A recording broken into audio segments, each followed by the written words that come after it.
And we are live. Well, crazy week. I thought we were going to be officially done with the NBA after the summer league was finished, and then all of a sudden this Kyrie Irving trade explosion happened. I did not see this coming. I don't know how you guys felt about it, or if you had any idea that Kyrie was unhappy, but I'm interested in what you guys thought about it and where you think they'll go from here. It just doesn't make any sense to me. There was a reporter that said, basically he's been to the finals 3 straight years. He's won 1 championship, but he still wishes he was Damian Lillard or John Wall.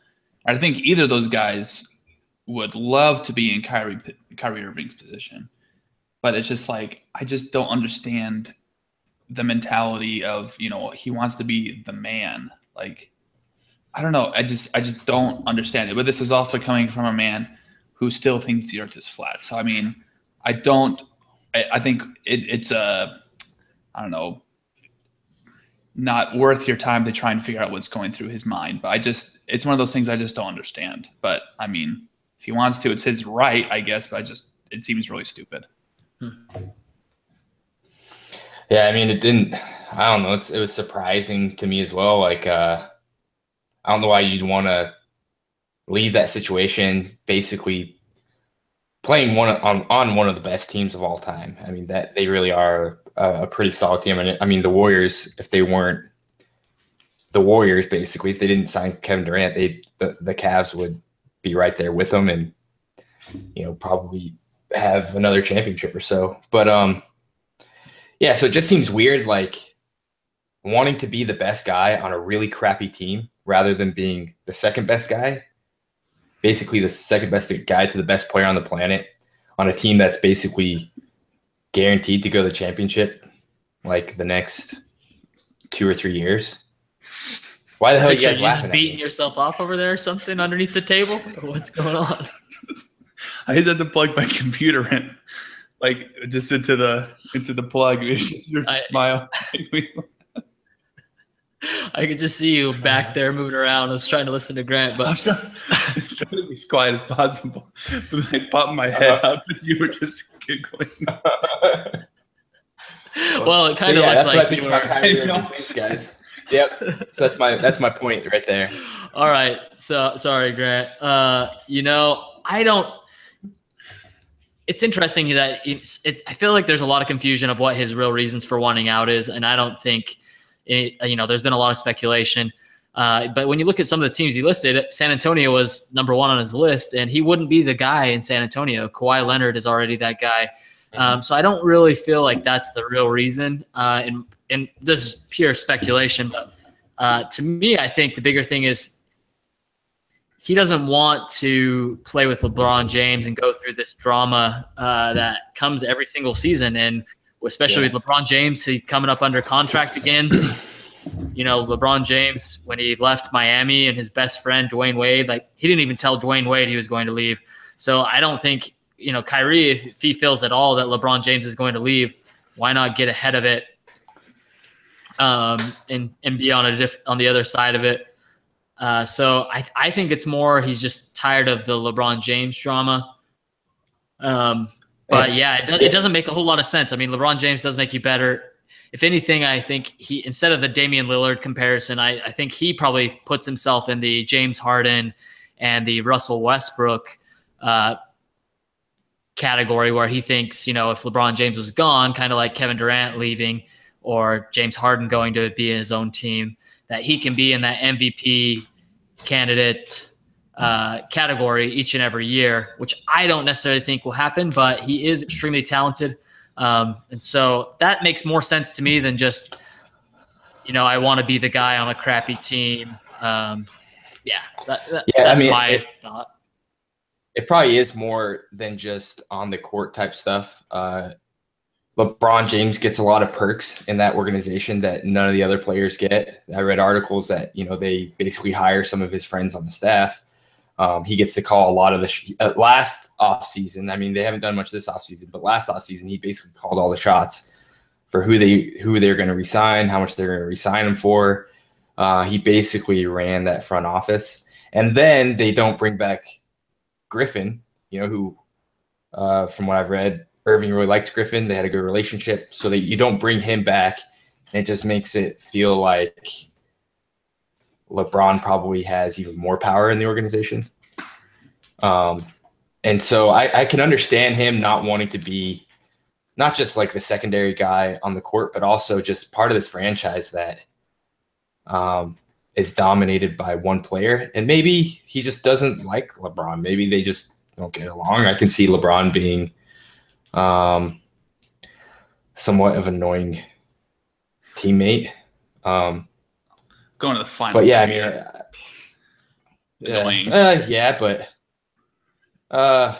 winning 55 games. I do think Kyrie will probably come to regret it a little bit. Like Damian Lillard came out and said, like, who wouldn't want to go to the championship every single year? But yeah, I think Kyrie is.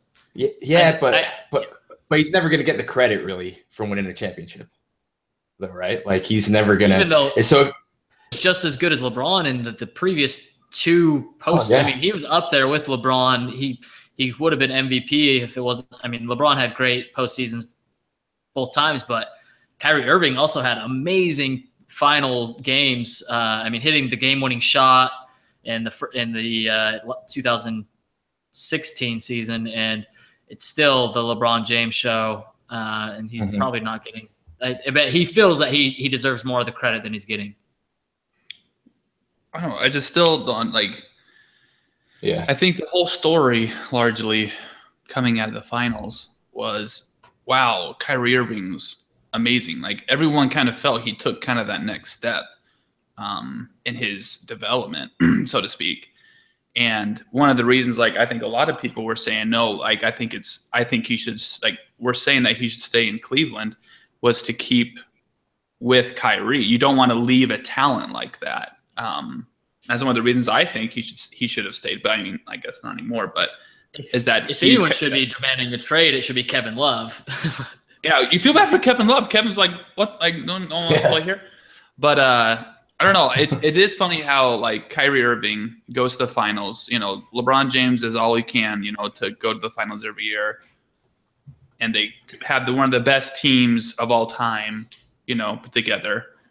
And yet when this guy who that's not good enough for him for whatever reason, he gets annoyed by him, you know, whatever reason it is, like that Kyrie thinks it, you know, he hates the organization. He doesn't like that LeBron, you know, gets special treatment or whatever. Like he just it's whatever it is, it's Kyrie's opinion. And it's somehow LeBron James is getting blamed for it. You know, it becomes a story about LeBron James, even though it's Kyrie Irving says, I don't want to play here anymore on a championship level team. And LeBron James is like, well, you know what? LeBron James is an asshole. You know, it's like, this is the first time I'm here. Like most people sound like they like playing with LeBron James, like, you know, and I just, if he wants to go, he can go. Well, I think it's stupid, but I just, this is one of the more, I don't understand stories. I mean, we can get into trade possibilities, but I think who the hell knows who has the assets at this point to make a trade like that? And well, the only team that really does is probably Boston, and there's no way Cleveland's ever going to trade within, you know, to the number 2 team in the conference. Yeah, I don't see it happening. I don't think Boston's going to do it either. They're not going to give him anything back. You know, like we threw around some New York Knicks trade options, but even then, it's like. I think the Cavs would demand Porzingis in any of those trades, and I don't think the Knicks are willing to trade him. So I don't know.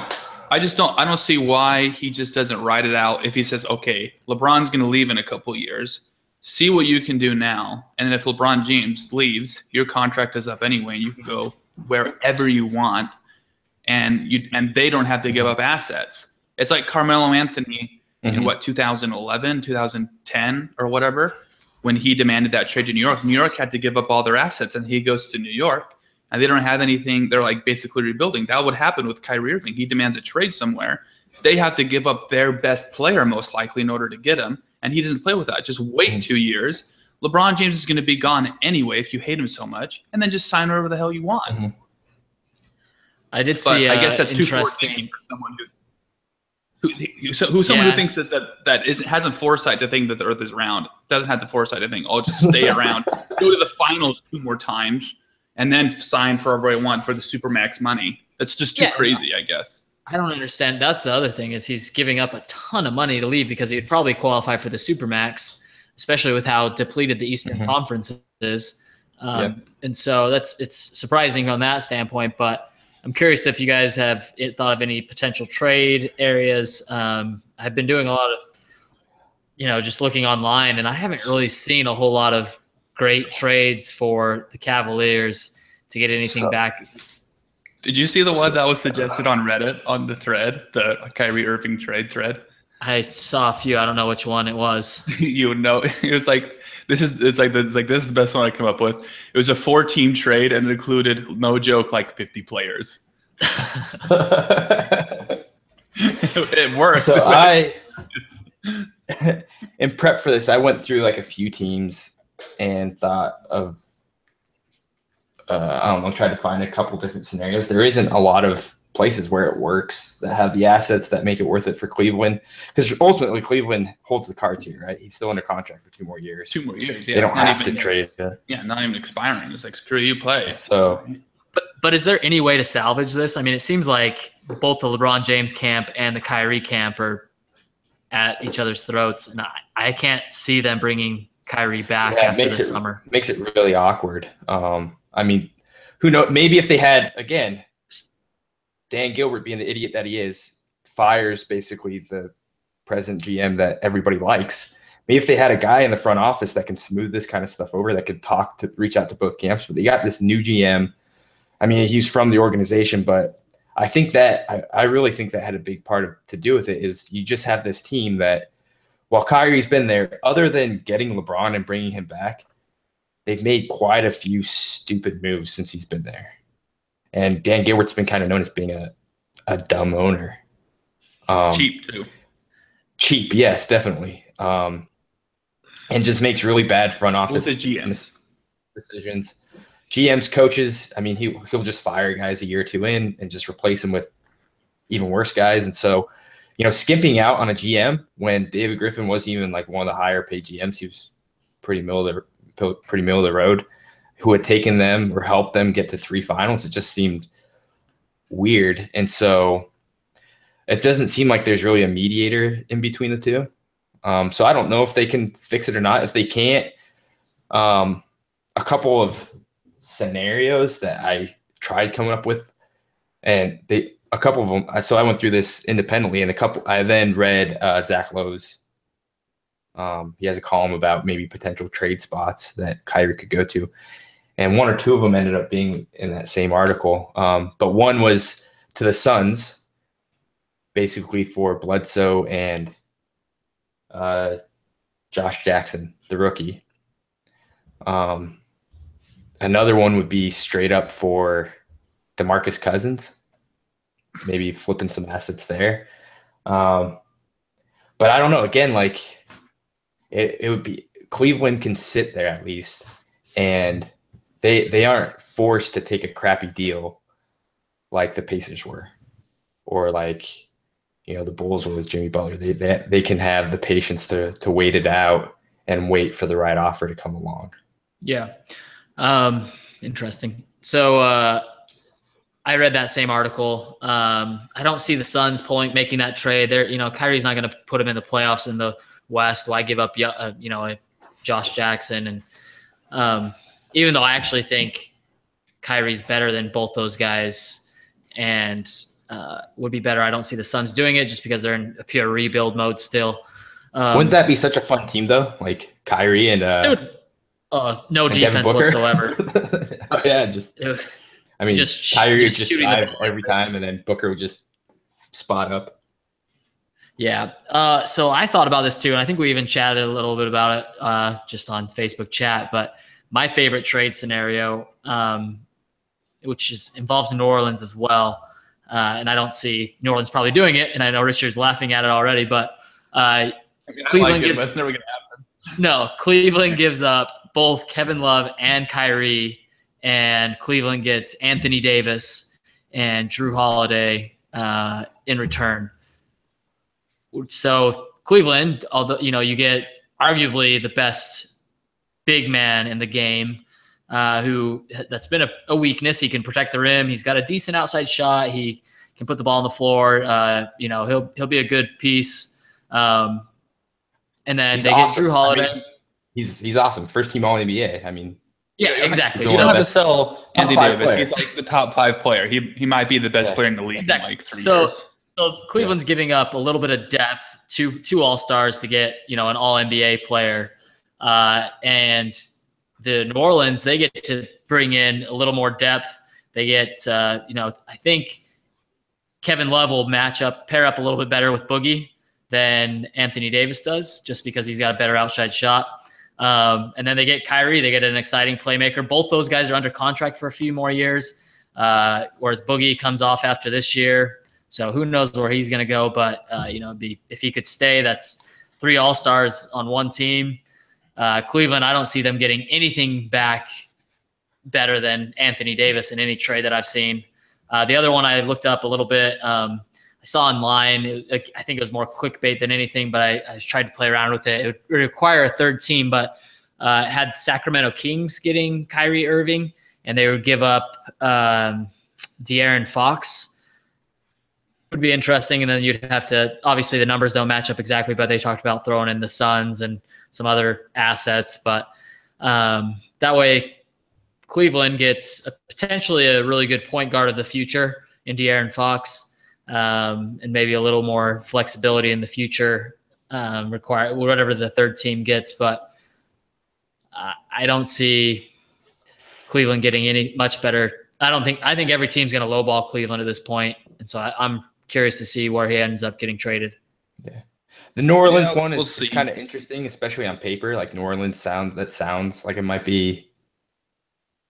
It just seems like the all head case team. Putting DeMarcus Cousins with Kyrie just seems like it's a recipe for disaster. But it may be a move where both these teams they could wait a month or two into the season, see how things go, and if the Pelicans start off terribly, or if it's not working with LeBron and Kyrie, maybe it works, but I don't see them doing it until before the season. Richard, you go ahead. You got rudely interrupted by Grant. We talked about this for a while. Richard was just making a funny face at you, Grant, when you started talking. Grant's very concerned about the length of this podcast, but keeps talking about Kyrie Irving. Well, look, there's not much to talk about with the AFC South, so I got plenty here. Oh, I actually did more. I misread what you guys suggested to do, and I did way more than I probably needed to. But anyways, Richard, any trade ideas? I honestly think the one that could actually happen is if they did Kyrie for Kristaps trade up. They'd probably have to throw in someone else, like maybe some dead money with what's his name, Noah.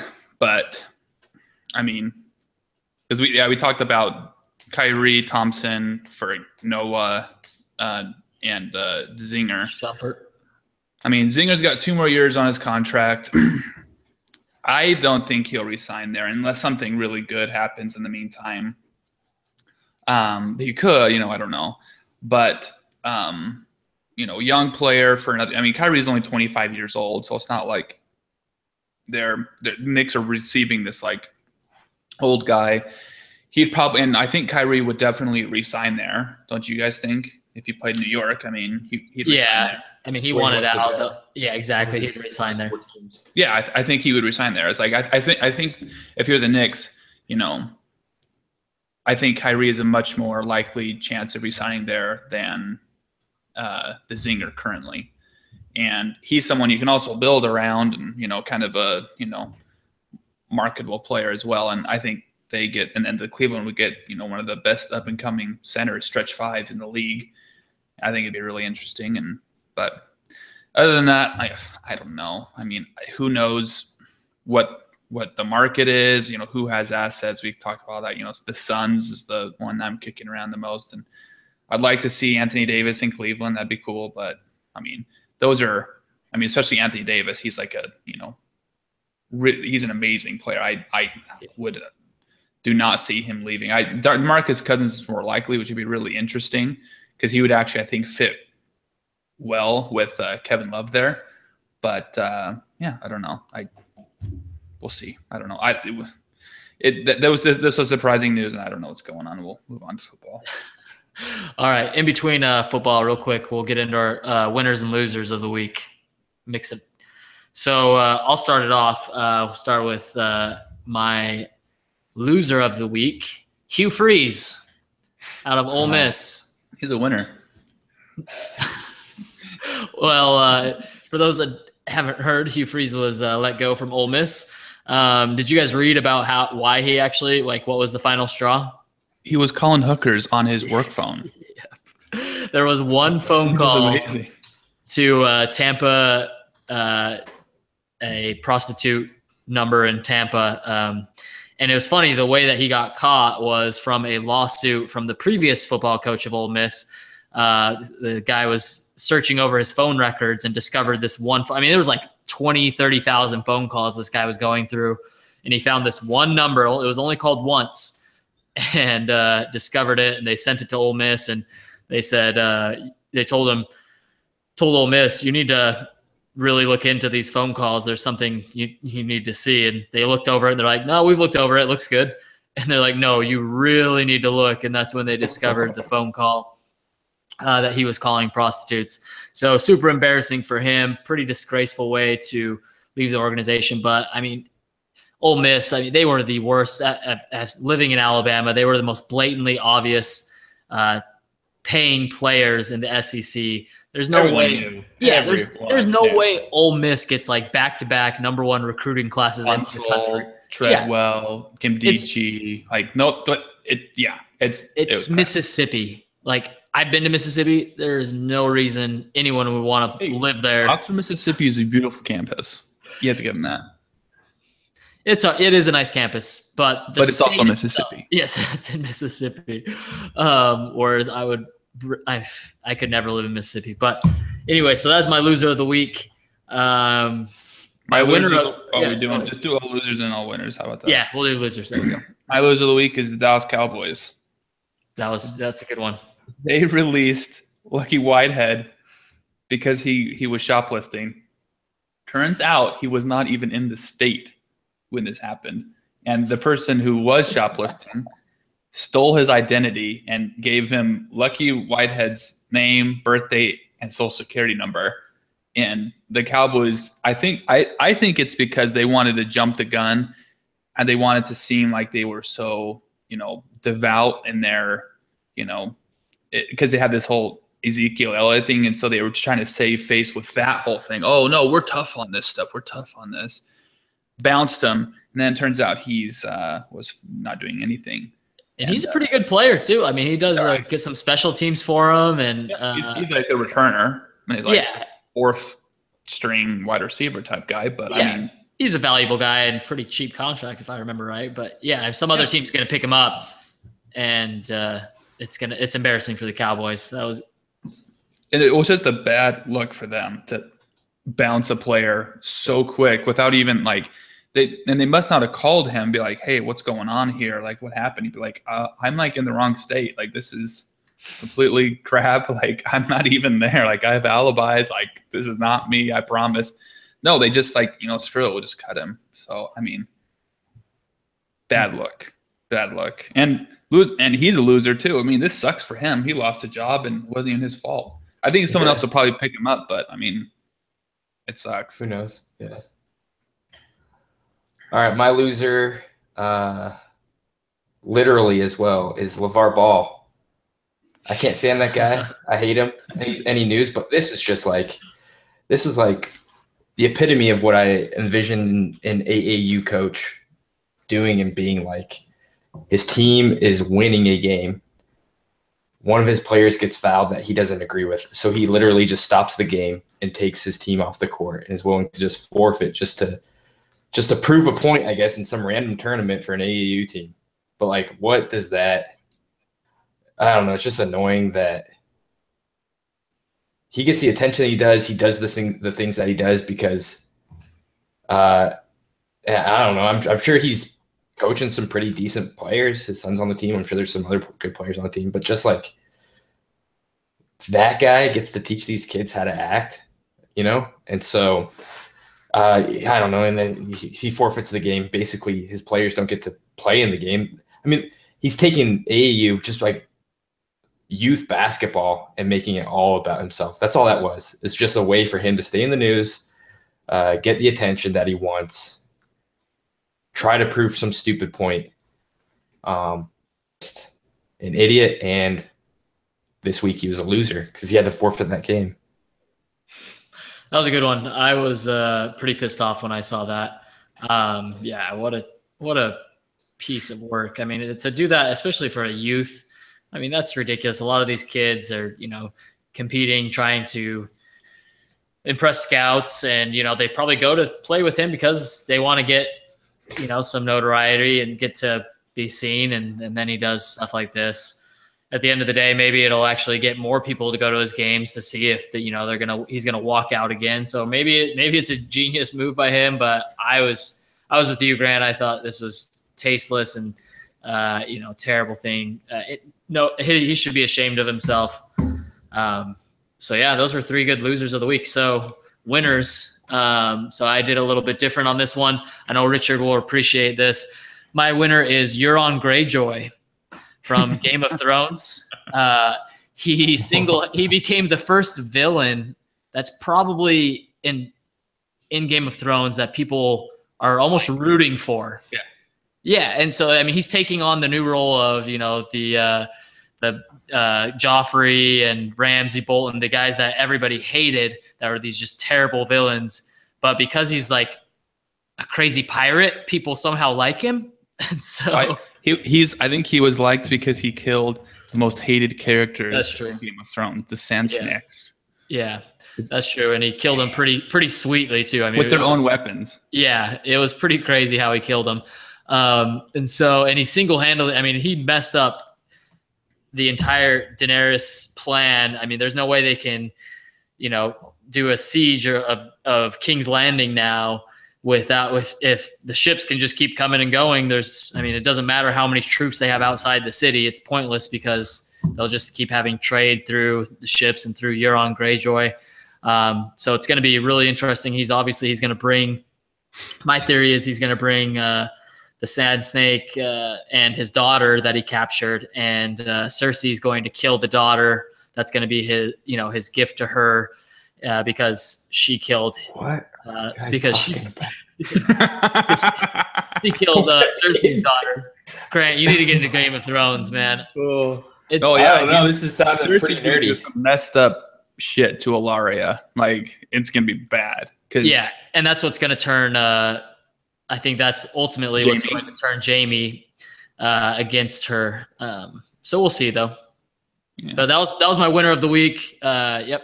My winner of the week is fantasy football podcasts.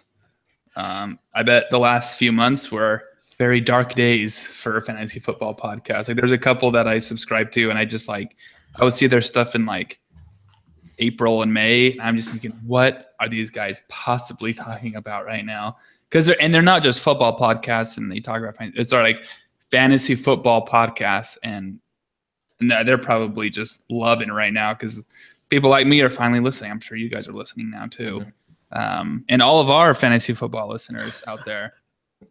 You're gonna see our numbers are gonna spike here soon. Our numbers are probably gonna triple in the next 6 months, easily.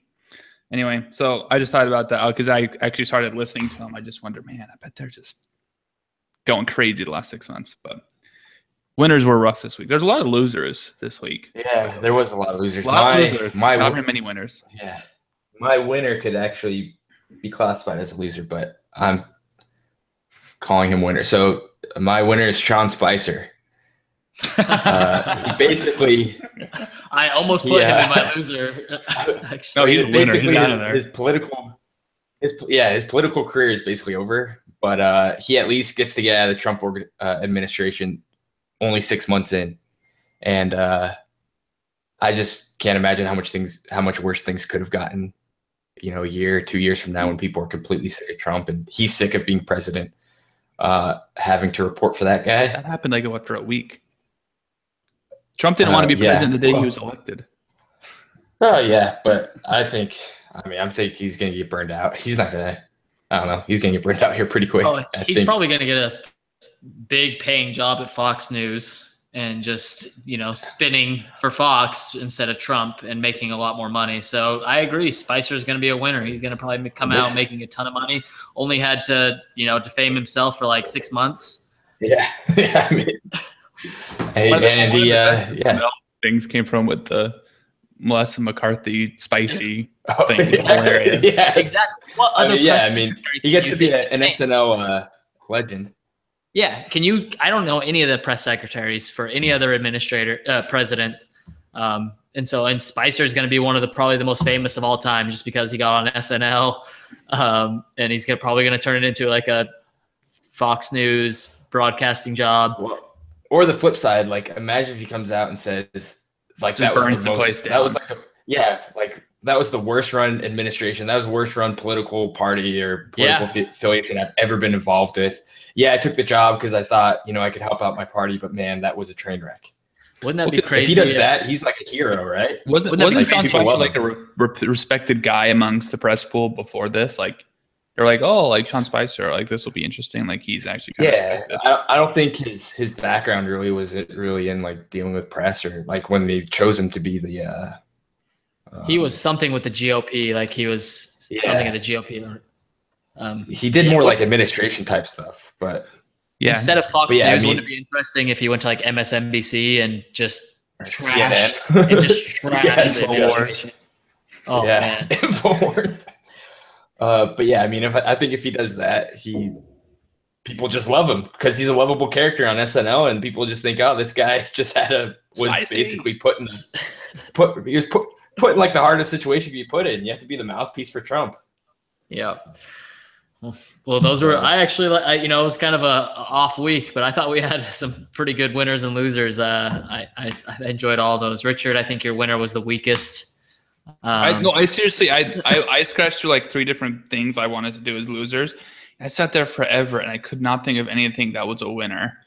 I tried to keep it a little more sports related a little bit, but I was like, I don't know, Aaron Judge, he's doing good. Well, anyways, on that note, so when I was at work and you guys sent the idea for the AFC South to do it this week, I misread it. I only skimmed over it and saw. I thought I had read that you wanted to do the fantasy winner for each team, like who was, and I went through each team in the AFC South and said who was the top fantasy prospect. That's hard to do anyway. It would probably end up doing that anyway. And then who was a sleeper on each team. I also, in just a football general, not even fantasy football, I don't know if we want to get in that detail. I talked about that too, the strengths and weaknesses of each team, and I predicted where each team would land, as far as seeding goes, 1 through 4.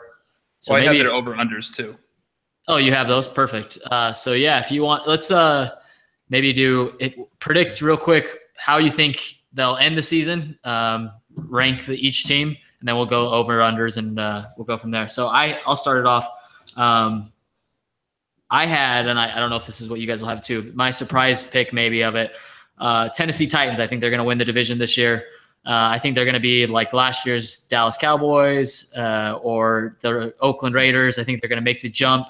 They've got a solid foundation. They've got arguably the best offensive line in the NFL. I know the Cowboys get all the hype, but they have 2 studs at tackles. Their guards are great. Their center's good.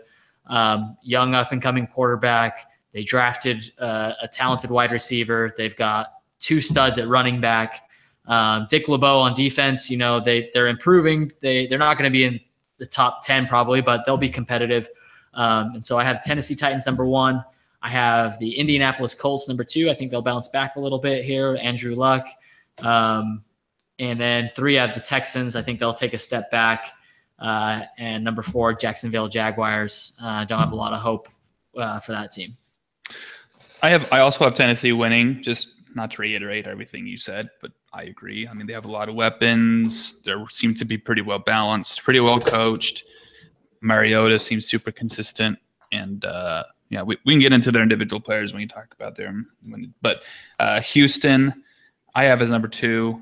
I think they're going to have the best defense in the league. We haven't yet seen Clowney and Watt play together yet. That one of them wasn't severely hampered by an injury, and that's going to be devastating for teams, I think, if they remain healthy, obviously. Indy 4, defense is a huge liability in offensive line, and injuries in general in Jacksonville still sucks. So it's my 4. I mean, in order. Yep. So I actually have the Texans as number 1. I still think they have the most talent on their team, top to bottom. That defense is, last year I think it was the best defense in the NFL. They didn't even have Watt. So if Watt can come back healthy, that defense is going to be just as good, if not better. I think that defense alone counts for 6 or 7 wins. And then they really can't have any worse quarterback play than they had last year. Maybe they can, who knows? But the lobster was the lobster. I still think they have the best wideout core duo in the division. They have probably the best or second best running back in the division, and so yeah, I think Texans still are number 1. I have the Titans at number 2. I think they, I think last year they actually overperformed what people thought they would. But I think if they make any improvement, they can, stay in line with around 8-8, 9-7. Colts, I have kind of along the same lines with them, and then the Jaguars. You guys suck. Oh, it's better having Richard with video. Okay. I was close to having. I wanted to put Houston number 1. I just couldn't do it. There's too many unknowns offensively with a rookie quarterback.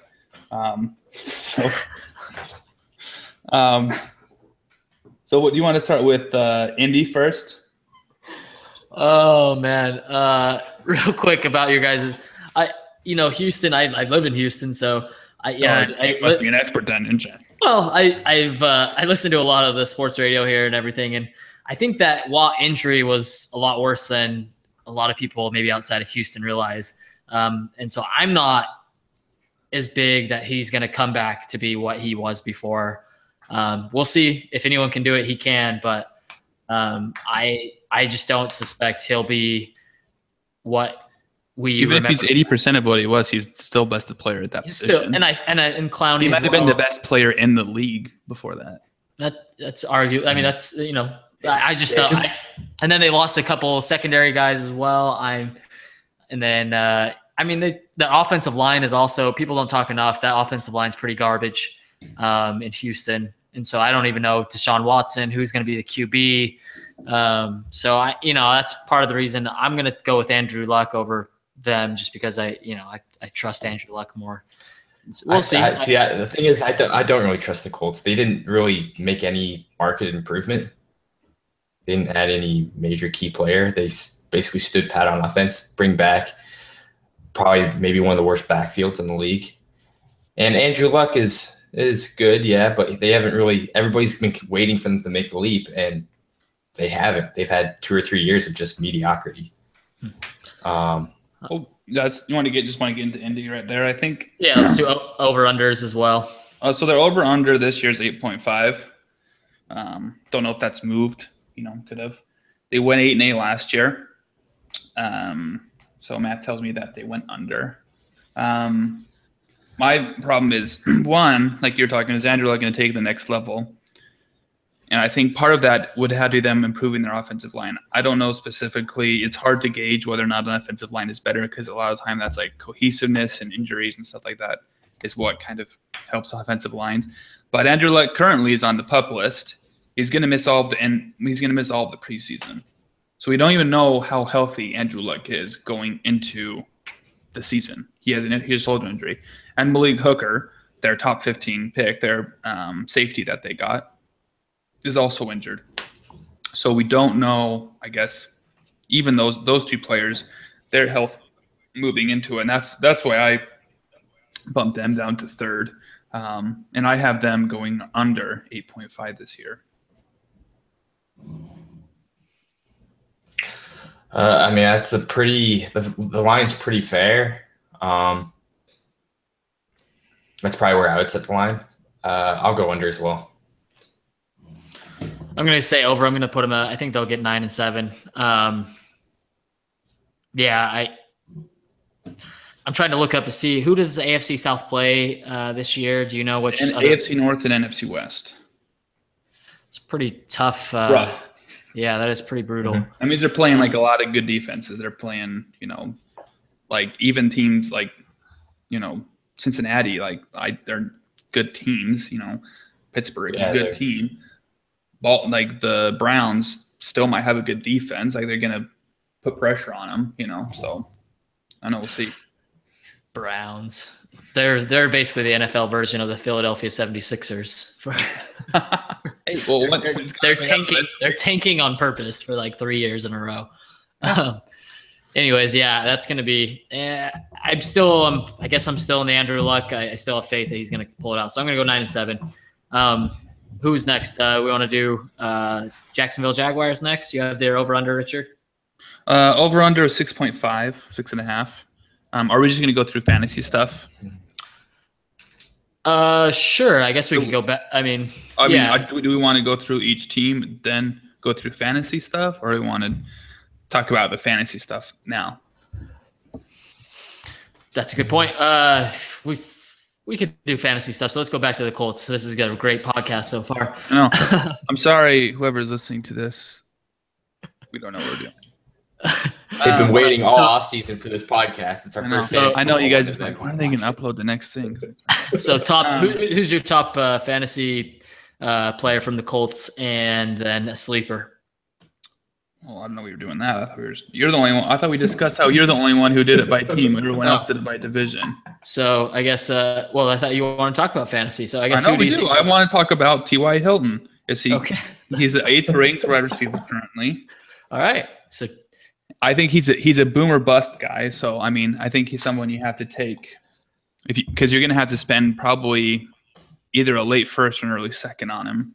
That you're going to have to get someone more consistent later or make up the consistency on your roster somehow because he's going to have games where he scores 30 points and he's going to score. He hasn't had games where he's going to score like 7 or 8 points. And then the other question mark I have is Frank Gore. He's 34 years old. Mm-hmm. We thought he was going to, kind of peter out a couple years ago, but he keeps not. So, how much longer is he going to be able to sustain, I guess, health and, vitality and all that? It might be worth, drafting a round ahead of time one of the backups because it might be, the year that one of those guys actually gets a look. What do you guys think? Grant, didn't you have for T.Y. Hilton? Yeah, I had him on my team last year. He ended up being the number 5 ranked receiver in our league, and I think he was somewhat underrated. People don't think of T.Y. Hilton as like one of the top tier receivers. You kind of expect him to be okay, but he actually was pretty solid for me throughout the season. Yeah, he'll have a dud here or there, but most receivers do. But I could basically plug him into my lineup every week and just assume that he's going to be pretty solid for me. And so, but yeah, the rest of that offense, I don't really trust anybody. I don't know if there's anybody else on their offense I would start other than Andrew Luck. But depending on his health, it could just be T.Y. Hilton. I don't think I wouldn't draft really any of their running backs to be even a flex. I wouldn't draft Moncrief. Maybe it might be a stretch flex. But we talk about the Colts offense and you just kind of assume that Andrew Luck will figure it out. But I just don't think they have a lot of weapons and they're just getting older without adding in any kind of additional value. So, yeah, T.Y. Hilton, though, to your guys' point, he was a stud last year. I didn't have a lot of faith in him last year. I think I even made fun of Grant for drafting him as high as he did, and he proved me wrong. I was looking at his stats. 1,400 yards, 155 targets, I don't see him getting that many targets again this year. I think some of that, they had some injuries. Moncrief was out for a good portion of the season last year, and he takes away some red zone targets. And then, it'll be interesting. He's definitely a stud, and I was proven wrong on that. I won't doubt him again. He's definitely Andrew Luck's favorite target. But I do think healthy Moncrief is gonna depending on the round, obviously value of where you're drafting. I think Moncrief could be a stud. If he stays healthy, he definitely was one of Andrew Luck's favorite red zone targets. Whereas that's been, most of Hilton's touchdowns, I believe, last year came outside of the red zone. So it's a little less predictable to get those on a year-to-year basis. But T.Y. Hilton's a stud. I would love to have him on my team. Sleeper, who I actually think could turn out to be one of the, is Jack Doyle. I think he's getting better every year. And he could be, later round pick, tight end. He could end up being a starter and making the jump. Definitely in the top 10. I have him ranked in my top 10 for tight ends. And so I think he's going to get up there. I think he's going to get more targets this year. I think Andrew Luck's going to trust him a little bit more. So he's my sleeper pick for the Colts. And even for that division, I think he could be a solid, and if not the best tight end in that division. I'm trying to think if there's any other that I would take over him. Delaney Walker. Yep, that's it. So I was Titans. I was going through Jaguars and then Texans and then Titans was next. So he would be right after Delaney Walker. CJ Fedorowicz? I don't know. Yep. I don't really see any other sleepers for that team though. Yeah, I mean, the thing is, a couple of years ago, you wanted a piece of the Indy offense because you're like, any of these guys are going to score points. You just wanted a chunk of it. It's funny. It might be one of those, people are underrating it because of their past performance type of thing. And some of these guys might actually, Moncrief, Philip Dorsett, like you're saying, Doyle, might actually be pretty good options. I mean, the ball has to go somewhere. And if we're accounting Luck as one of the better quarterbacks, like the points have to be spread out somewhere. So it'll be interesting to see how that. I mean, it's very hard to predict, obviously, but I mean, I was looking at T.Y. Hilton's points. So, 10, 6, 27, 13, which is good, 28, which is amazing. Then he follows it with a 5 point, 22 followed by 2.5, and then 17 followed by 6. 21 followed by 5. So, I mean, he really is just a boom or bust type thing. I mean, you would take it, obviously, but it's an interesting quandary when you get into, you could really lay some eggs some week if you get too many boom or bust guys on the same squad. We should move to Jacksonville. Yeah, let's do Jacksonville. What's their over under? 6.5, you said? 6.5. Went 3-13 last year. That's pretty high to be. Yeah, I mean, over-unders usually won't go below 5 just because it's hard to predict who's going to suck in the NFL. And they went 3-13 last year. Doug Marrone is their new head coach, formerly of Bills fame. And top draft pick, Leonard Fournette. So what do you guys think about the Jags? Like, what are you guys looking at? Is there any bright spots you think? How are they not last in the division? What needs to break right for them to not be last? I did like the trade where they sent Julius Thomas to get Brandon Albert. Their offensive line was pretty bad. So Albert's had some injury, but he was a very good starting left tackle in the NFL for quite a few years. So I do like that move. Hopefully that'll solidify their offensive line a little bit more, especially for Fournette. They need to get the running game going. Blake Bortles, it's interesting. A year ago, he was everybody's kind of love sleeper quarterback pick, thinking he was going to take this next step horribly. And now people are saying Jacksonville should just give up on him. I don't think they should give up on him. I think they should, give him another year. They have some good weapons. Their wide receivers are pretty good. But still, I don't see them getting above 5 wins. I need to pull up their schedule, though. But I would say under. Yeah, I put under 2.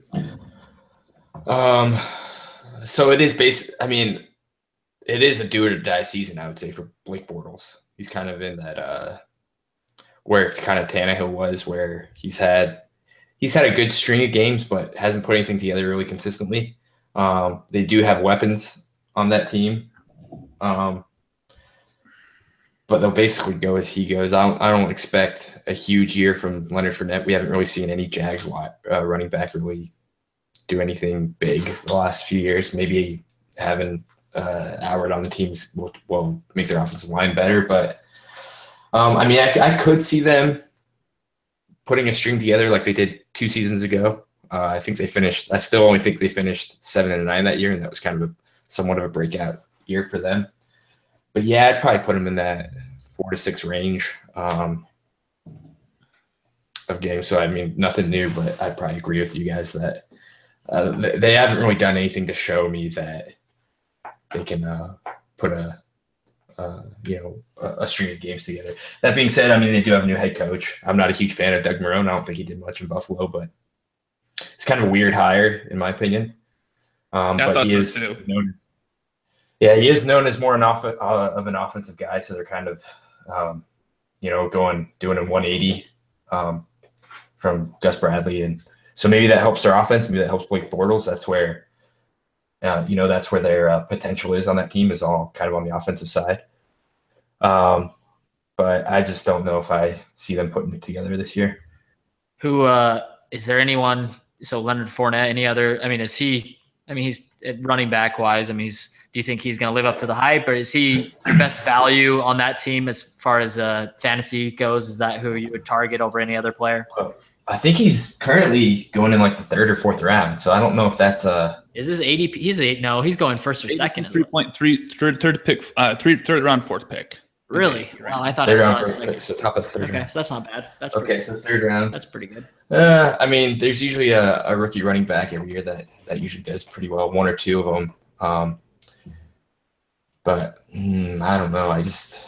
We haven't seen a lot from the Jags running back situation. Maybe he could. He's significantly better than my boy Denard Robinson or T.J. Yeldon. Denard Robinson. Or so here's my Chris Ivory. Exactly. Go ahead. If both those guys are on the board, if not both, sorry, if Allen Robinson and Fournette are on the board, who are you taking? You take Robinson?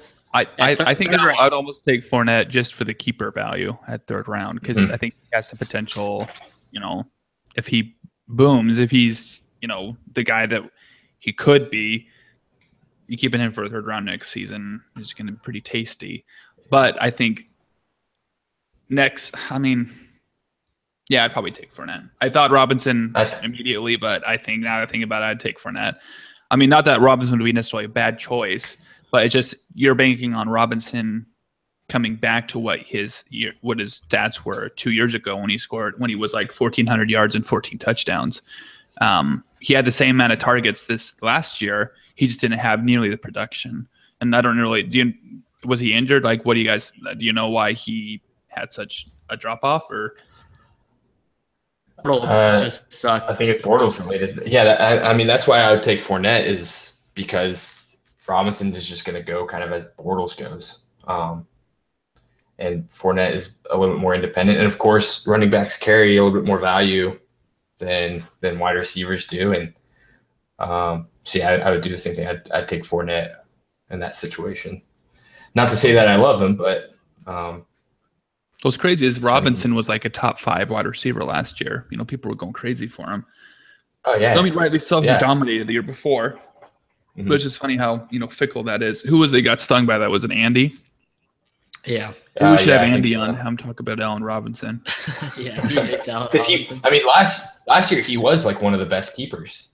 He probably got him in like the 8th round or something, and kept him. I'm sure, yeah. But it didn't do anything for him. Any sleepers on that team? I ran my brain. I didn't think of any sleepers on that entire team. No, I think you pretty well stay away from. I mean, Hearns. Here's the thing: Marquise Lee. I don't know. I would throw Marquise Lee in there potentially if their offense explodes like it has the potential to not explode but do pretty well. Marquise Lee has kind of that Hearns. I think he's going to play a bigger role than Hearns will this year. And Hearns had a big season 2 years ago along the same lines of Allen Robinson. Not as big, but he was a solid contributor, somebody that you can throw in the flex spot. And I think if they have a good season, that Marquise Lee will benefit from it, and he could somewhat have a breakout season, in his for him at least. Let's move on to the anything else? No, I was going to say I'm moving to Tennessee. Yep. Also 8.5 for the over/under. What was the record last year? 10-6. Yeah, I think they were 9-7. No, they were 9-7. Yeah, 9-7. I think so. They were over that last year, so I'm taking them over for sure. I think I'm actually putting money on that, like for reals money, because they're a pretty well built team. I mean, the Lions played them last year, and they were one of the tougher games they had to play. Like it was a grind. From a game perspective, I mean, it'll be interesting to see how that defense has continued to mature. I mean, they don't have a lot of big names defensively, but they are pretty well constructed. Like you mentioned, Dick LeBeau. I don't know when he's going to die. He's like 1,000 years old. But Arakpo's pretty good guy on defense. Yeah, like they have guys, but it's not like they're like, oh man, he's got so and so. But it was interesting how they did go offense with Corey Davis with the number 7 pick. I was happy about it in the draft. It means more defensive players being pushed further down the board. But I don't know. It just that Corey Davis pick didn't make a lot of sense. It seemed like they had a lot of pass catchers anyway, and plus they'd already gotten Eric Decker in free agency. I think he came late after the draft. Yeah, Rashard Matthews. He came after the draft. So I mean, my only worry, like with any of these guys, is it's kind of going to be a crowded field. Like this Corey Davis automatically become the number 1, guy out of the gun. Like he's probably the fastest, but I mean, we'll see. Mariota had in the past kind of evenly distributed the ball, so it's kind of hard for his wide receivers outside of Delaney Walker to really. I mean, it's a big high risk, high reward, but the risk outweighs the reward in my opinion. For I guess I should say it's high risk, low reward probably with any of the wide receivers on the Tennessee Titans. But yeah, interesting. I mean, as far as fantasy, DeMarco Murray, he's probably, having a bounce back season last year. I think he went in when did we go? 3rd or 4th round to Lance, which he would have, if we didn't have the keeper structure. It was the 3rd round last year was like 5th round, probably everywhere else. Yeah. And he's, he would he would go first round no matter what in any draft this year, just because of how well he did. And that offensive line is so good. And so DeMarco Murray is a stud. And he, with my sleeper, is Derrick Henry, who I feel like anyone that drafts or has DeMarco Murray on their team should almost within the next few rounds draft Derrick Henry, even if it's way above his ADP, just to have that handcuff, because he's probably the right best. Now his ADP is 10-1. Yeah, so really 10-1. Yeah. If I have DeMarco Murray, I'm taking him a lot earlier than that because he's probably the best handcuff in the league. I mean, I didn't even wrote down. I was like, I think there's even got to be a battle there because Henry's a monster, and Murray, he's 29, which in running back years is old, but he's just like at some point, I think Henry might take over that spot. So I mean, sleeper wise, someone you can get in the back half of the draft potentially. Henry could be a sleeper. He's a must-have handcuff for sure, but he might get stolen from someone else. So if you have him, like you're saying, you might have to take him 2 or 3 rounds early, just to get him, I think. And then I think the most consistent guy is Delaney Walker, which we talked about. Yeah. But hopefully Lance doesn't. So here's a question: Is DeMarco Murray the first running back you would take from this division? Would you take him over Lamar Miller? Oh, absolutely. Given that there's potential for Henry, even Miller's basically in an island on his own in Houston. He had one of the heaviest workloads from a carry perspective last year. He was just somewhat unlucky that he didn't find the end zone very often. But you'd still take DeMarco Murray, even though he could potentially have carries stolen away from Henry. I would, and because he was the pass catching back for the Titans last year as well, which most people don't remember. He actually caught a lot of balls out of the backfield, and so that, I mean, and Miller does as well. But that offensive line is so much better in Tennessee, and so the fact that he's going to get, before he even gets contacted, he's going to have more yards. And Lamar Miller was getting hit as soon as he got the ball, and I don't see that changing. They didn't really address the offensive line at all in Houston, and so Tennessee, I would take hands down him over Lamar Miller. Richard? No, I would agree. I mean, all things being equal, like say if you put Lamar Miller in that backfield, I would take Lamar Miller. I think I would take DeMarco Murray because he's playing behind one of the top, 3 or 4 offensive lines in the league, and they're going to be running the ball a lot. But I mean, it's going to come down to touches. I just see Henry stealing some touchdowns, stealing some touches, but I guess I didn't think he'll make it up in the passing game. I guess, no, I don't know if he's a sleeper. I don't know what his ADP is, but Eric Decker. I think he's someone that people sleep on every year, probably because he's white. Yep. And but he's super solid every year. Like he's gonna get he's gonna get like 1,000 yards and 8 touchdowns. Like it's nothing like, it's not wide receiver 1 numbers, but he's definitely a guy that if you could slide Eric Decker into your flex, you're super happy about it every week. And you could, I don't know what his ADP is. I'd have to look it up. But super solid dude that, I'd be happy to have on my team. And you can make the argument that he's got a better situation this year than he did last year with the Jets, with whoever he had throwing him the ball last year, 3 or 4 different quarterbacks. So Decker was actually going to be mine. But other than Decker, there's not anybody. I'm not super high on Decker. I just think he's a good, but I don't think there's anybody though on this Titans offense that I'm necessarily targeting or really excited about. Mariota, what's his ADP? I feel like I saw the other day he's going 5th or 6th round. A lot of people are high on him. Which 8-6. When he plays, he's awesome. He's got to stay on the field. He can get you some rushing yards, but we've seen from other guys, Cam Newton especially, and Russell Wilson, that those rushing yards tend to drop off. Who's going to have after the first few years? Who's going to have a better fantasy season, Mariota or Winston? Winston. I'd say Mariota. Winston's going to friggin' light it up, I think. I would probably take Winston right now, but I wouldn't put it past Mariota taking the next step as well. Deshaun Jackson and Evans. And they got OJ Howard too. Yeah, like they're legit. Yeah, at the same time, exactly. So I would probably take Winston because they're gonna rely on him more. Mariota is gonna have the running game. They're gonna grind games out. So probably lean Winston, but I could very well see Mariota being above him. They're both really talented. I would love to have them as my. I would take a risk on them, like if it was depending on the pick, to have them as my starting QB this year. Yeah, they're one of those guys where and they're always going to be compared to each other. I usually wait on quarterback anyway. I don't try to take a quarterback in the first 3 or 4 rounds anyway. So if I can get one of those guys, like Andy.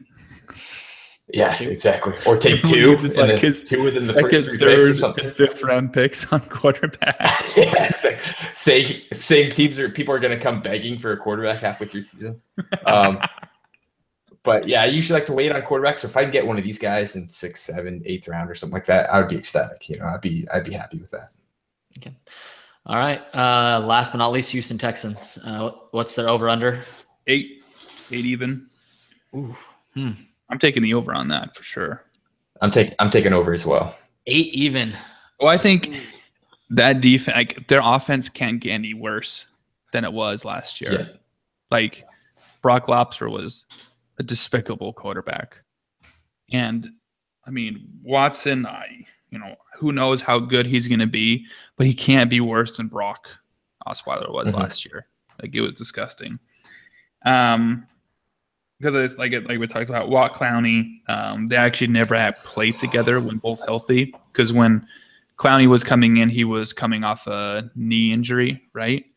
And now, and then once he got healthy, Watt had this back injury, and he tried to play a couple games of the beginning season, but you could tell he was not the same. So it'll be interesting to see full force what those guys can do.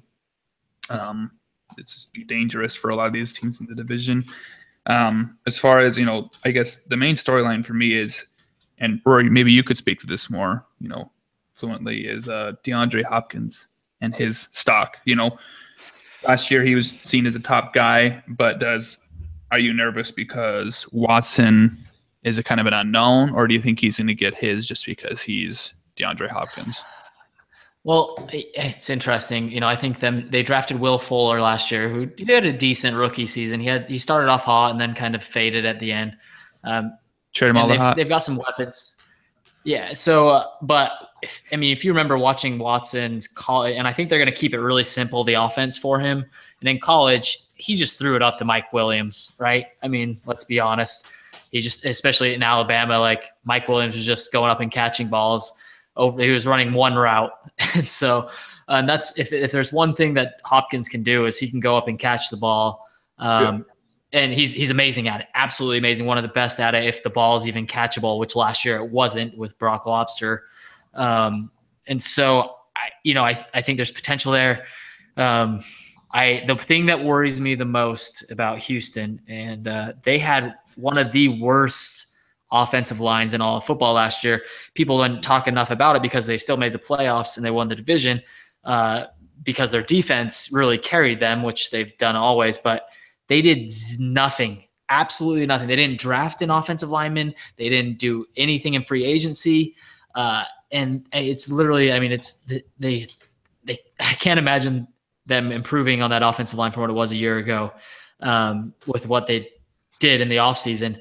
And so that terrifies me from a fantasy perspective on any of the players, because you need to have at least the quarterback have some time to throw the ball to Hopkins, or for Lamar Miller to be able to run the ball, or Watson getting sacked. I mean, it's just that scares me to no end for the Houston Texans. For that reason, I wish there was a push, but I'm going to take the under, I guess. I'm going to say they're going to finish 7-9.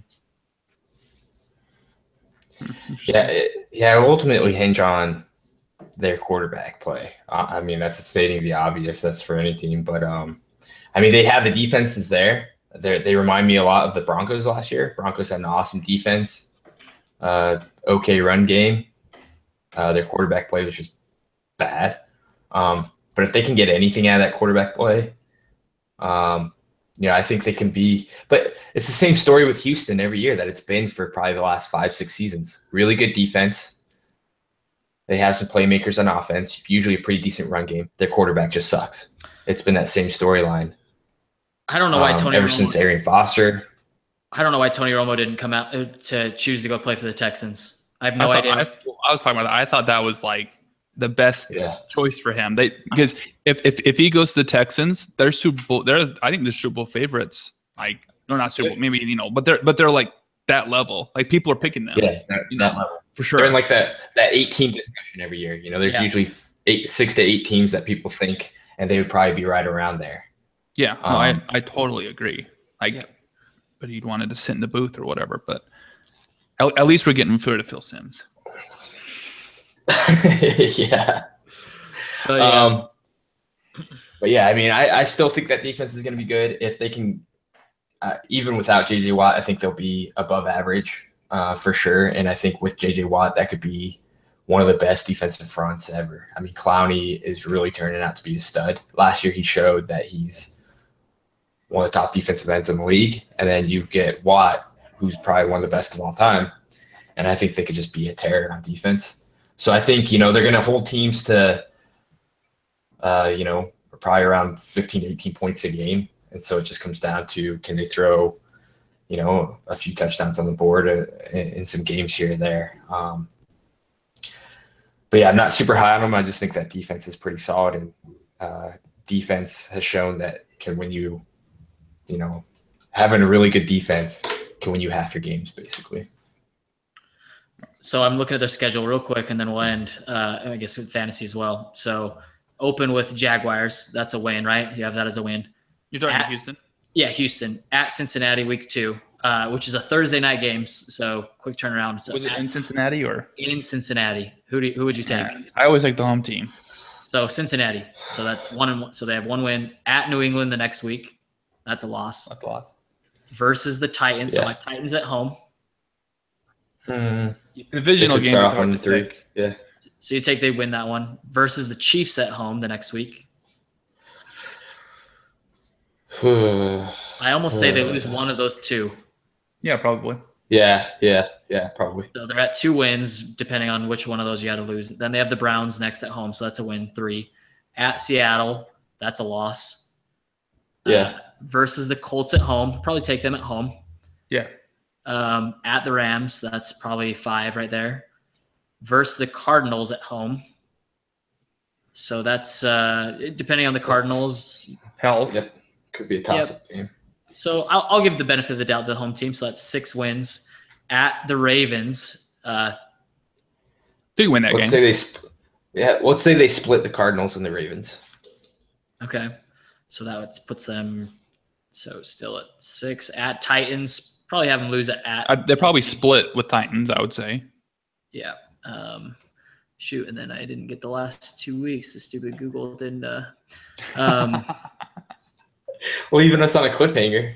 I know. What's the last 2 weeks, Rory? They have to play the Jaguars again, and I think the Colts again. Yeah, probably.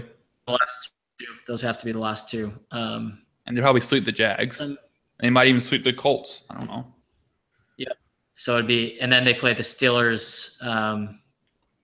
Between those 2. So if they sweep the Jags, that's 7. Steelers and Colts, they're right about that 8-8 mark. Yeah, so it's a good over/under. It is. So I mean, I almost talked myself into. Oh, and they have. Yeah. Their receivers are just so good. They have 2 really good guys, 2 dynamic playmakers. Hopkins is one of probably the top 3 or 4 talented wide receivers in the league when he's got a good quarterback thrown to him. Will Fuller showed last year that he's a really solid number 2. And again, I just can't see them being any worse than they were with the Lobster. Yeah, that's the thing is like he was so bad last year. Like there's no way that they could just be worse. And then they're only getting and then you get rid of the Lobster and you bring in a guy who could be pretty good. We don't know in Watkins, but he could be pretty good. Like you never know. He could be the first year Robert Griffin. Like he could be that. We don't know. I think they're planning on starting Savage. Yeah. Yeah. And then that's pretty good, I would say. But so Hopkins, you guys think he'll have a bounce back year? I think he definitely is better than his stats were last year. I think he's at least 1,000-yard receiver. Tell me about it. I think he's higher than his. Well, what's interesting, his ADP right now is 3-1. Yeah, definitely. I would take him in the second round. Yeah, but okay. Well, there's a lot of wide receivers. Okay, so second round guys, Michael Thomas. Do you draft him over Michael Thomas? Yes, I do. I think so. I do. No, I wouldn't. I wouldn't over Michael Thomas. Sorry, I was thinking Demarius. No, T.Y. Hilton. Probably not. He's right in that zone. On ESPN, they have him ranked. No, wait. Who did you say next? Des Bryant. I'd take him over Des Bryant. You take Hopkins over Des Bryant? Yes. I don't. Amari Cooper. Yes. Yeah, I would take him over Cooper, I think. I probably Doug Baldwin. Yes. So those are the guys currently ahead of him in ADP. I would take him over those last. Obviously beyond, the blue chippers. But it's interesting. Michael Thomas. I think he's behind Michael Thomas, Hilton, and Des Bryant for me. But Amari Cooper, there's always the touchdown. Is he going to score enough touchdowns? Doug Baldwin, we don't know. He's the number 1 guy, So he's right there in with those guys. Demaryius Thomas, Allen Robinson, Jarvis Landry, Brandon Cooks. Sammy Watkins, Tate, Larry Fitzgerald, Kelly. He's right in with a lot of those guys. But he was seen last year as in the top tier. So can he get back there? We don't know. This season before, he was the number 3 wide receiver. He had 1,500 yards and 8 touchdowns. I was exceedingly angry because you got him 1 pick in front of me. Yeah. I know. I was so happy about that. And I'm still mad that I lost last year to Grant because my team, there was no reason my team on paper shouldn't have been the most dominant team ever assembled in fantasy football. We're forgetting about 2014. Oh my! Whatever. That was my team. I drafted. We don't need to rehash this again, but my team was dominated. All right, we still haven't talked about who I think is going to be the sleeper in the division. My boy, Dante Foreman. Fedorowicz. Oh no, Dante Foreman.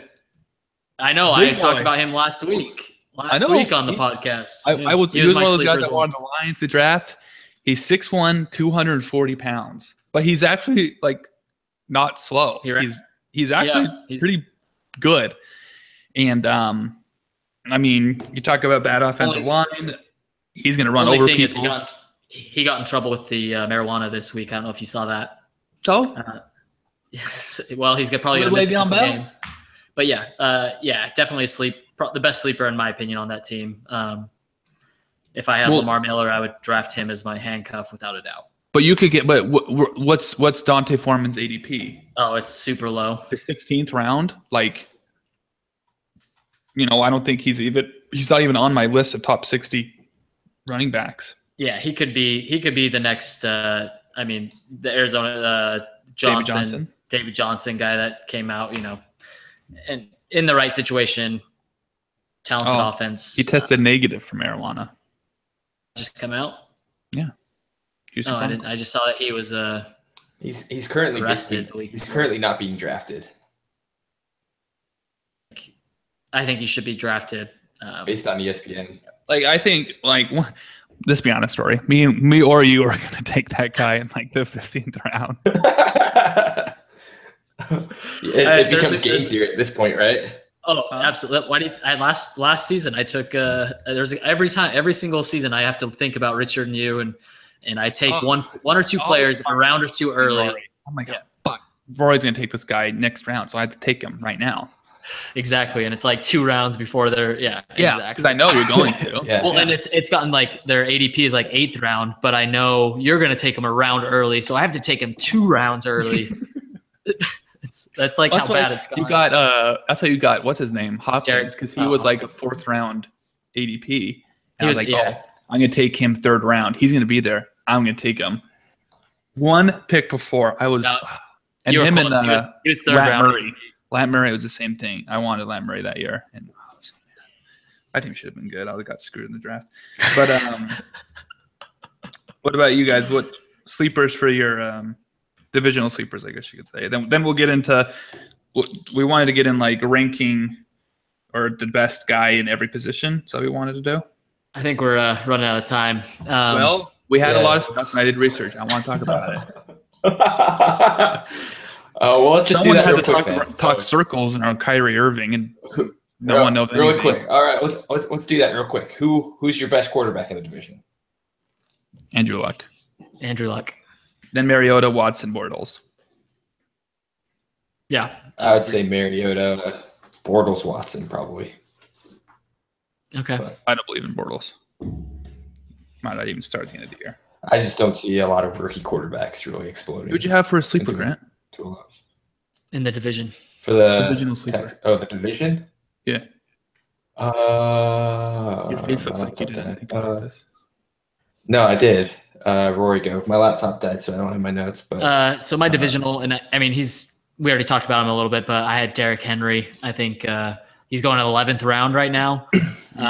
So I don't know if that technically is a sleeper, but I think he should be probably going a lot higher than that. So I think if you can get Derrick Henry at an 11th round 10th round, even 10th, 10-1, so almost 9th. I mean, DeMarco Murray's had 2 seasons where he stayed healthy, and so I think I think last year I drafted Henry pretty high, and DeMarco Murray stayed healthy the whole year, which was unfortunate. So if I had to bet money, I'd say DeMarco Murray's going to miss some time. Derrick Henry's going to be a workhorse back. And there's not very many of those in the league anymore. So he would be my number one sleeper if I could get somebody in a 10th round or later. Derrick Henry is who I'd take. I will say Will Fuller. He is currently based on ESPN, he is currently the 60th wide receiver taken. I would definitely take him. Will Fuller. Mm-hmm. What round is that in 22? I would definitely take him. It's the 140th pick, so I don't know, 12th round or something like that. 11th, 12th round. I would be fine taking a flyer on him once I, fill out my first few running backs, first couple wide receivers. If he's the third or fourth wide receiver I take in like the 7th, 8th, 9th frame, I'd be happy with that. All right. Running back, who's your top fantasy performer? This is actually kind of rougher than I thought it was going to be because I have all three of those guys kind of, but Murray, Fournette, Miller, Henry, then Gore. Murray, Fournette, Miller, Henry. I'll actually go Miller first, and then I'll go Murray, Fournette, Henry, Gore. So I like Miller a little bit more than you guys do. Yeah, I'm gonna go.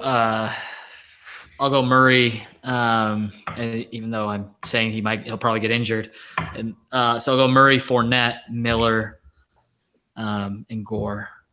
Well, all things equal, I mean, I think Murray would be the best, but I think Murray has a lot of. I think he has more risk than Miller, Fournette, or those guys because he's getting 29 years old. He's had some injury risk in the past, and he's going to be sharing load. But I think if he remains healthy, then yeah, he's going to be number one. Okay. We already talked sleeper. I mean, I think at running back at that position, I mean, it's got to be Dante Foreman. I mean, I can't think of anyone else that I guess besides I said a real sleeper besides. I mean, Henry's. I don't know. He's borderline sleeper, but Dante Foreman would be someone that's not even being drafted that could end up being an amazing player. Or sleeper, whoever replaces Gore, Yeah, but they don't have any. They didn't draft anybody. They don't even. Yeah, it's just someone that's like, I don't know. There's always these like random running backs that pop up. You're like right now we have no idea who they are, but then like week 7, everyone's putting all their fab money into the backup indie guy because what's his name? Gore went down. It's like Jordan Howard last year, right? Yeah, same thing. Who knew who Jordan Howard was? Yeah, or Spencer Ware. I think no one knows that guy. But yeah. All right, wide receiver. Let's see who would be the top. I have Hilton, Robinson, then Hopkins. You have Robinson ahead of Hopkins. I have Hilton, Hopkins, Robinson, and I think Hilton and Hopkins is closer than ADP would indicate. I have them pretty close. Yeah, I'm with you, Grant. I have Hopkins above Robinson. Yeah, I mean, we already discussed a little bit. I think he can only go up from last year because of how bad the quarterback play was. And so Robinson, I don't trust he has the same quarterback, going to have same problems. So I'll go Hopkins too. Tight end, I think the only player with drafting at tight end is Delaney Walker. Agreed. Anyone else you can pick up like anyone else's replacement value. I mean, Stiller, any of those. I usually wait and draft the tight end in like the 15th round anyway, so I don't. Any of those guys is probably who's going to be available. I think Doyle actually is going to have a pretty good season this year. I think he'll crack the top 10 tight end. Doyle's ADP right now, it's actually 10th round. So I would say Doyle, I think he's probably going to have a better season than that 10th round is predicting. Who's going to be the tight end for Jacksonville? They have no one. I think it's still on their roster. It's Mercedes Lewis right now. Which Mercedes Lewis and who else did they just get? Did they get Njoku from Miami? Maybe no, they didn't draft him. No, he went to Cleveland. Oh, it's Michael Rivera from the Raiders. He's not that great. So Yeah. But he's going to be one of those idiots who scores like 2 touchdowns 1 week and you'd be so mad. Like, dang it. Yeah. And then Jeremy or someone's going to blow their load on him. Yeah, Andy. He's going to be sitting on the back of our roster, and then Andy's going to trade us. Gronk only didn't even score a touchdown. I was like, I'm going to trade you. It'd actually be kind of smart to have him on your roster just for that 1 week he does blow up, and then trade the 1 week sell high on him. Yeah, sucker in Andy. And then defense, special teams. I think Houston's only one worth owning, but they're like they're must own. I think. Yeah. Yeah, I mean, probably like a top 3 defense or something like that. Yep. I could see the Titans potentially being a top 10 defense as well. Yeah, but you wouldn't. I mean, you would draft them 15th or 16th round. I mean, they're going to be. Yeah, I mean, there's so many other defenses I'd rather have than theirs. Defense is another position I usually wait on as well. So I usually don't care when it comes down to it. It's one of those bold strategy, Grant. Bold strategy. Well, of all the fantasy positions, it's the one that's riskiest here. So any guesses of when Chad is going to draft the Patriots kicker this year? Because he usually drafts in like a few rounds early. Well, he usually drafts him like 5 rounds early. Wasn't the Patriots kicker the reason he didn't fill that position so he didn't have to drop the kicker? Yes. And he drafted him in like the 10th or 11th round last year. So I was thinking about that, but I wasn't sure if that was a story. I was like, I think that's it. But I don't know if it was like myself trying to make up a better story. No, that was it. Right? Which he is the best fantasy kicker. He probably had the best team coming out of the draft last year. David Johnson, I think he had Des Bryant. I think he had AJ Green. I mean, he was just set. And then he just made so many stupid moves throughout the season. Or lack of moves. He just sat. I haven't listened to it just for this ending because he's going to be so mad. The thing is, Matt Ryan was like the number 2 quarterback last year. He sat on his bench the whole time. Didn't trade him, just sat him on the bench, didn't do anything. He could have upgraded so many different positions, but he's just like, no, I'm not going to give him to anybody, and I'm not going to drop him. I'm not going to do anything. He just refused to do anything, including dropping up a random, 5th wide receiver to try to win a week, So that's seriously. I don't know. What are the fact that he lost by just what was it like 1 or 2 points, and and we were playing like someone who wasn't even that good either. He was playing like Kyle or Dax or something. I think it was Kyle, and it was like the fact that and then he missed the playoffs because of that loss. I mean, he had other losses, whatever, but if he just won that one game when he played a kicker, he would have made the playoffs. Yes. And he dominated the freaking the losers bracket. He did. I mean, because he had top 3 team in the league. Like he might have won the whole thing. But by points, he was number 2. He would have been the 8th seed, I think, is what he would have came out to be, and he would have lost to Grant in the first round. But definitely, if I was Grant, I wanted him to make it so bad, just so Grant was like, "Oh crap, I can play Chad first playoffs." Yeah, I didn't want to. Yeah, exactly. I was really hoping I didn't have to play Chad. I mean, his team was really awesome. I just think he could have just made 1 or 2 moves here or there. You look at his team, and he basically kept. Of like the 16 guys that he drafted, he kept 13 of them. Yeah. So he just refused to trade or drop or add anybody. And so he just thought. Didn't he have the slowest transactions of anyone in the league by like an extremely wide margin? I'm sure he did. I mean, he just refused. He just thought that. I mean, he did have a good team. I will give it to him. He did have a good team. And he had a lot of. You can't just say you can't just say I have a good team, and so therefore every single one of my players is undroppable.